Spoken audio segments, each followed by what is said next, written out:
जगतगुरु श्रीमद् वल्लभाचार्य महाप्रभु जी का 539वां प्रागट्य उत्सव मनाने के लिए कई आयोजन करवाए जाने वाले हैं, जिसे लेकर ज्यादा जानकारी देने के लिए आज पत्रकार परिषद बुलाई गई थी। सनातन वैदिक धर्म के महान आचार्य जगतगुरु श्रीमद् वल्लभाचार्य जी महाप्रभु जी का 549वां प्रागट्य महोत्सव चैत्रवद एकादशी यानी कि 13 तारीख को मनाया जाने वाला है।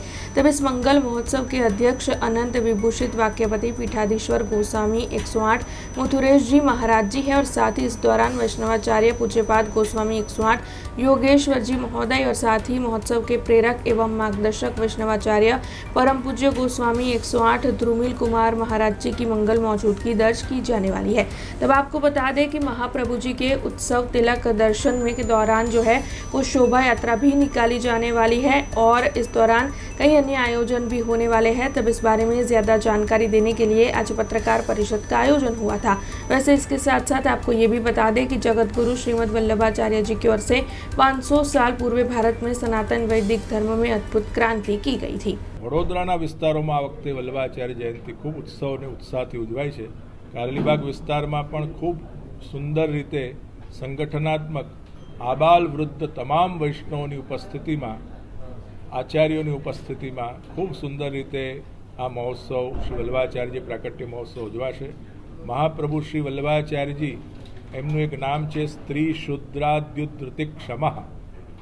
જે લોકો કેટલાક માનતા હોય કે શૂદ્રોને કે સ્ત્રીઓને ભગવાનનો સંબંધ ન થઈ શકે, વલ્લભાચાર્યએ 500 વર્ષ પહેલાં ક્રાંતિ કરી કે સ્ત્રીઓ પણ ભક્તિ કરી શકે છે। ઇવન શૂદ્ર હોય, કોઈ પણ જ્ઞાતિનો હોય, એને ભગવાનની નિષ્કામ ભક્તિ કરવાનો પૂર્ણ અધિકાર છે। આ વાતને 500 વર્ષ પહેલાં વલ્લભાચાર્યએ બતાવી। એ જ રીતે ગૌ ભક્તિની પણ વિશિષ્ટતા, શુદ્ધાદ્વૈત બ્રહ્મવાદ જે આપણું વેદાંત છે કે બ્રહ્મ સત્ય છે, જગત પણ સત્ય છે, જીવ એ બ્રહ્મ નથી પણ જીવ એ ભગવાનનો દાસ છે। દાસોહમ, સોહમ એટલે પોતાનું, હું બ્રહ્મ નહીં, તમે ભગવાનના દાસ છો।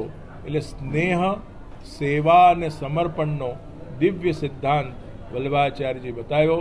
આ ઉત્સવની વિશેષતામાં આદિવાસી લોકો કે જેને આપણે પછાત માનીએ છીએ એને પણ આ વખતે આમંત્રિત કરી આદિવાસી નૃત્ય શોભાયાત્રામાં થશે, જેને આપણે મહત્ત્વ આપવું છે, એક મેસેજ આપવો છે કે ભક્તિમાં બધા જ સમાન છે।